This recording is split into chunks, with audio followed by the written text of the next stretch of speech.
Sofia, எப்படி இருக்க? நல்லா இருக்கியா? ஹாய் சாரா, எப்படி இருக்க? நல்லா இருக்கியா? அதே மாதிரி நேற்று என்கிட்ட சொல்லியிருந்தீல, என்கிட்ட ஒரு கதை சொல்றேன்னு சொல்லியிருந்தீல. ஆமாண்டி சோஃபியா, நான் சொல்லியிருந்தேனே. நல்ல வேலை ஞாபகப்படுத்தினேன், இல்லாட்டி நான் மறந்துருப்பேன். அதே மாதிரி அந்த ஸ்டோரி பேர் என்ன தெரியுமா? என்ன ஸ்டோரி பேரு? சொல்லு சீக்கிரம். ஓகே சோஃபியா, பொறு. அதே மாதிரி அந்த ஸ்டோரி பேர் என்ன தெரியுமா? த வேலண்டைன்ஸ் டே. என்னது? த வேலண்டைன்ஸ் டேவா? அப்படின்னா சரி, நீ விளக்கு ஒன்று அப்புறமா பண்ணிக்கப்பா. எனக்கு ரொம்ப ஆர்வமா இருக்கு. ஸோ ஸ்டோரி சொல்லு ப்ளீஸ். ஓகே. ஸோ நம்ம கதைக்குள்ள போலாமா? போலாமே. ஓகே. ஐ திங்க் இதுக்கு நீ ரொம்ப ஆர்வமாக இருக்கன்னு நினைக்கிறேன். ஸோ வா போகலாமே. அதே மாதிரி ஒரு ஊரில் ஒரு பொண்ணு இருந்தாலாமா. அவ பேரு ஜெசிகா. ஸோ இன்னைக்கு அவ கடையை தான் நம்ம பார்க்க போகிறோம். எனது ஜெசிகாவா? சரி, ஏதோ பேரெல்லாம் சொல்ற. சொல்லு. ஓகே. நம்ம கதைக்குள்ளே போகலாம். ஃபஸ்ட்டு ஒரு ஊரில் ஒரு பொண்ணு இருந்தாலாம். நான் சொன்னேனே, அவள் பேர் ஜெசிகா. அவளுக்கு சின்ன வயசுலேருந்து பேச முடியாது. அது ஒரு வியாதி. ஓ அப்படியா? சரி, சொல்லு. ஓகே. ஸோ அவளால் பேச முடியாத சின்ன வயசுலேருந்து. ஒரு நாள் கொஞ்சம் வருஷம் கழிச்சு, அந்த சின்ன வயசுன்னு சொன்னல, அதை தாண்டி கொஞ்சம் வருஷம் கழிச்சு அவங்க அப்பா கார்டனில் அவள் பூ கூட ஹேண்ட் சைன்ஸில் எல்லார் கூடயும் பேசிகிட்டு இருந்துச்சான். ஓ, அதாவது கை அசைவுகள் வச்சா? ஆமாம், அதே தான். ஸோ ஒரு நாள் அதை பண்ணி அந்த பூ கூடலாம் பேசிகிட்டு இருந்தாலாமா அவள் அப்பா கார்டனில். அவள் பண்ணிட்டு இருக்கும்போது ஒரு பூ மட்டும் ஒரு மாதிரி டிஃப்ரெண்ட்டாக ஆடிட்டே இருந்துச்சான். அவள் சொன்னாலாம் ஹேண்ட் சைடில், என்னடா அது இப்படி ஆடுது, ஒரு மாதிரி ஸ்ட்ரேஞ்சாக இருக்கே அப்படின்னு சொன்னாலாம்.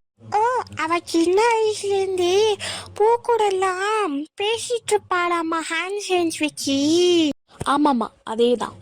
ஸோ அவள் ஒரு நாள் பேசிகிட்டு இருக்கும்போது அவள் அந்த பூவை தொட்டாலாமா. என்னாச்சு தெரியுமா? அவள் தொட்டோன்னே அந்த பூ ஒரு இளவரசனா ஆச்சான். என்னது இளவரசனா? பா, அது மேஜிக்கலான கை போலப்பா. ஒருவேளை இருந்தாலும் இருக்கலாம்ப்பா.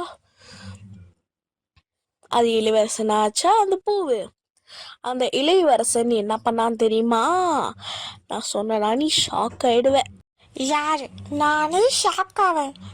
பாப்போம்பா. ஃபர்ஸ்ட் கதைய சொல்லு. ஓஹோ, பாப்போம்பா. நீ ஷாக் ஆறியா இல்லையான்னு பாப்போம், இல்லாட்டி வாயை பொழந்து ஆன்னு பாக்குறியான்னு பாப்போம். அதே மாதிரி அந்த இளையவரசியை தொட்டு என்னாச்சு தெரியுமா? அவ பேச ட்ரை பண்ணா. என்னாச்சு தெரியுமா அதுக்கப்புறம்? சொல்லு. அவ பேச ட்ரை பண்ணும்போது அவ பேசிட்டாளாம். எப்படி தெரியுமா? அந்த இளையவரசன் அவளை தொட்டாளாமா. அப்படியா? Oh my God! என்னப்பா, என்னையே வாயை பொழக்க வச்சிட்டியே. ஆமாம்மா, அதெல்லாம் அப்படிதான். தொட்டோனே இளவரசி என்ன பண்ண தெரியுமா? அவங்க கிட்ட தேங்க்யூ சொன்னாலாமா. தேங்க்யூ சொன்னதுக்கு அப்புறம் அதே மாதிரி இன்னொரு ட்விஸ்ட் இருக்கு. என்னது ட்விஸ்டா? ட்விஸ்டுக்கு மேல ட்விஸ்டா? சரி, என்ன ட்விஸ்ட்னு சொல்லு. ஆக்சுவலி அவ பேசுறதுனால நான் என்னன்னு சொல்லவே இல்லை.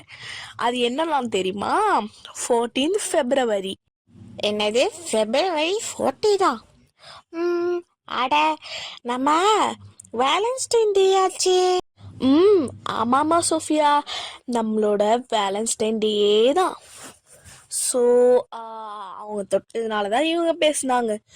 ஸோ அதுதான் வேலண்டைன் டேன்னு இந்த உலகமே கொண்டாடுது. ஓ அப்படியா? அதே மாதிரி நீ கதை சொல்றீல, இது கட்டுக்கதையா இல்ல உண்மையான கதையா? என்னது, நான் சொல்ற கதை உனக்கு கட்டுக்கதை மாதிரி இருக்கா? ஏய், இது உண்மையான story, based on a true story. அது இந்த நாள் உனக்கே தெரிஞ்சிருக்கும், February 14, அதாவது வேலண்டைன் டே. அது என்ன டேனா இளையவரசி பேசின நாள். ஸோ நம்ம மக்கள்கிட்ட ஒன்று சொல்லி போமா? ஆமா சோஃபியா, இது நம்ம கண்டிப்பா நம்ம மக்கள்கிட்ட சொல்லியே ஆகணும். வேணா நீயே ஸ்டார்ட் பண்ணு. இந்த வீடியோ உங்களுக்கு பிடிச்சிருந்தா மறக்காம லைக் பண்ணுங்க, ஷேர் பண்ணுங்க. இந்த வீடியோ உங்களுக்கு பிடிச்சிருந்தா மறக்காம சப்ஸ்கிரைபும் பண்ணிடுங்க. அதே மாதிரி நான் வந்து போன வீடியோல சொல்லியிருப்பேன், நீங்கள் கண்டிப்பாக கேட்டிருப்பீங்கன்னு நினைக்கிறேன். போன வீடியோவில் நம்ம கொஞ்சம் கொஞ்சமாக தான் இம்ப்ரூவ் பண்ணிகிட்டு இருக்கோம். ஸோ எங்களுக்கு இன்னும் பெட்டராக